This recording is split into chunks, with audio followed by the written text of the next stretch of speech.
నమస్తే, welcome to 99 TV. నేను ప్రియాంక. ఏపీలో సినీ పరిశ్రమ అభివృద్ధి దిశగా ఒక కీలక పరిణామం చోటు చేసుకుంది. బాలీవుడ్ స్టార్ సంజయ్ దత్ తన బృందంతో కలిసి సీఎం చంద్రబాబును మర్యాదపూర్వకంగా కలవటం రాష్ట్ర రాజకీయాలతో పాటు సినీ వర్గాల్లో కూడా చర్చకు దారితీసింది. వెలగపూడిలోని సచివాలయంలో జరిగిన ఈ సమావేశం సాధారణ భేటీ కాదని, భవిష్యత్తులో పెద్ద పెట్టుబడులకు మార్గం సుగమం చేసే చర్చల ప్రారంభంగా చూడాలని విశ్లేషకులు భావిస్తున్నారు. ఈ భేటీలో సంజయ్ దత్ తో పాటు గౌరవ్ దుబే, కునాల్ పటేల్, అనుజ్ కుమార్ వంటి ప్రతినిధులు కూడా పాల్గొన్నారు. ముఖ్యమంత్రితో జరిగిన చర్చలు చాలా సుదీర్ఘంగా సాగినట్లు తెలుస్తోంది. ముఖ్యంగా సినిమా రంగానికి సంబంధించిన పెట్టుబడులు, మౌలిక సదుపాయాలు, భవిష్యత్తులో ఆంధ్రప్రదేశ్ను ఒక ప్రధాన సినీ కేంద్రంగా ఎలా తీర్చిదిద్దాలనే అంశాలపై చర్చ జరిగినట్లు తెలుస్తోంది. సమావేశం అనంతరం ముఖ్యమంత్రి కొంతసేపు సంజయ్ దత్తో ప్రత్యేకంగా మాట్లాడినట్లు కూడా సమాచారం రావటం ఈ భేటీకి మరింత ప్రాధాన్యతను తీసుకొచ్చింది. ఈ సందర్భంగా సీఎం అమరావతిలో అంతర్జాతీయ ప్రమాణాలతో ఫిలిం సిటీ నిర్మాణానికి ఉన్న అవకాశాలను వివరించినట్లు తెలిసిందే. ప్రస్తుతం రాష్ట్ర విభజన తర్వాత ఆంధ్రప్రదేశ్లో ఫిలిం సిటీ లేకపోవడం ఒక పెద్ద లోటుగా కనిపిస్తోంది. ఈ లోటును భర్తీ చేయడానికి ప్రభుత్వం చాలా కాలంగా ప్రణాళికలు రూపొందిస్తున్నప్పటికీ ఇప్పటి వరకు అవి అమల్లోకి రాలేదు. ఇప్పుడు బాలీవుడ్ స్థాయి ప్రముఖులతో జరిగిన ఈ చర్చల నేపథ్యంలో ఆ ప్రణాళికలు వేగం పుంజుకునే అవకాశాలు కనిపిస్తున్నాయి. అమరావతితో పాటు విశాఖపట్నం నగరాన్ని కూడా ముఖ్యమంత్రి ప్రస్తావించినట్లు సమాచారం. విశాఖపట్నం సహజ సిద్ధమైన అందాలు, సముద్ర తీరం, కొండలు, ఆధునిక మౌలిక సదుపాయాలు వంటి అంశాలు సినిమా షూటింగ్లకు చాలా అనుకూలంగా ఉంటాయని ఇప్పటికే పలువురు దర్శకులు, నిర్మాతలు భావిస్తున్నారు. ఈ నేపథ్యంలో విశాఖపట్నంలో కూడా స్టూడియోలు, షూటింగ్ లొకేషన్లు, పోస్ట్ ప్రొడక్షన్ సెంటర్లు ఏర్పాటు చేసే అవకాశాలను ప్రభుత్వం పరిశీలిస్తోంది. ముఖ్యంగా సినిమా షూటింగ్లకు అనుమతులు పొందడంలో ఉండే ఆలస్యాలను తగ్గించేందుకు సింగిల్ విండో క్లియరెన్స్ విధానాన్ని అమలు చేయాలని ప్రభుత్వం స్పష్టత ఇచ్చినట్లు తెలుస్తోంది.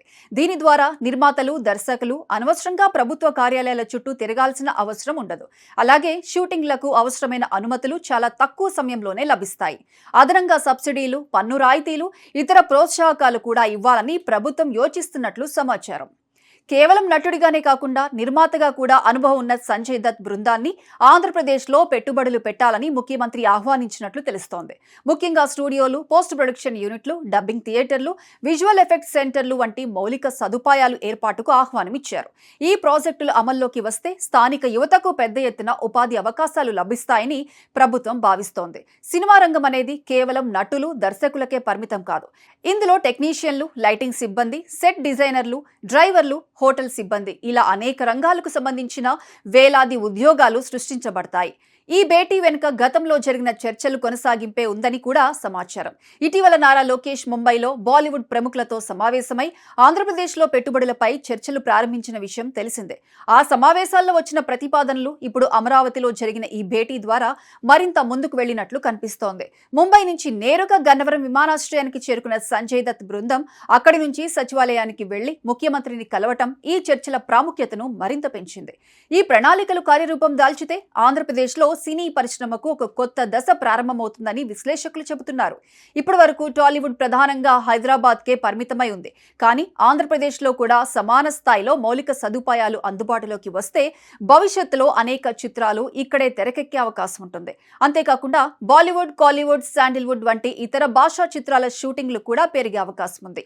దీంతో రాష్ట్రంలో పర్యాటక రంగం కూడా గణనీయంగా అభివృద్ధి చెందుతుంది. సినిమా షూటింగ్ల కోసం వచ్చే బృందాలు స్థానిక హోటల్స్ లో ఉండటం, రవాణా సేవలు వినియోగించడం, ఇతర సేవలను ఉపయోగించడం వల్ల స్థానిక ఆర్థిక వ్యవస్థకు ఊతం లభిస్తుంది. దీని ప్రభావం చిన్న వ్యాపారాల నుంచి పెద్ద హోటల్ పరిశ్రమల వరకు విస్తరిస్తుంది. అదనంగా రాష్ట్రానికి పన్నుల రూపంలో భారీ ఆదాయం కూడా వచ్చే అవకాశం ఉంది.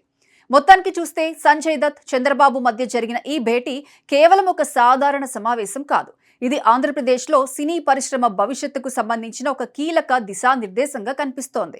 ఫిలిం సిటీ నిర్మాణం, స్టూడియోల ఏర్పాటు, పెట్టుబడుల ఆహ్వానం వంటి అంశాలు త్వరలోనే కార్యరూపం దాల్చే అవకాశం ఉందని ప్రభుత్వ వర్గాలు సూచిస్తున్నాయి. ఈ ప్రణాళికలు అమల్లోకి వస్తే ఆంధ్రప్రదేశ్ దేశంలోని ప్రముఖ సినీ కేంద్రాల్లో ఒకటిగా ఎదగటం దాదాపు ఖాయమనే అభిప్రాయం వ్యక్తమవుతోంది.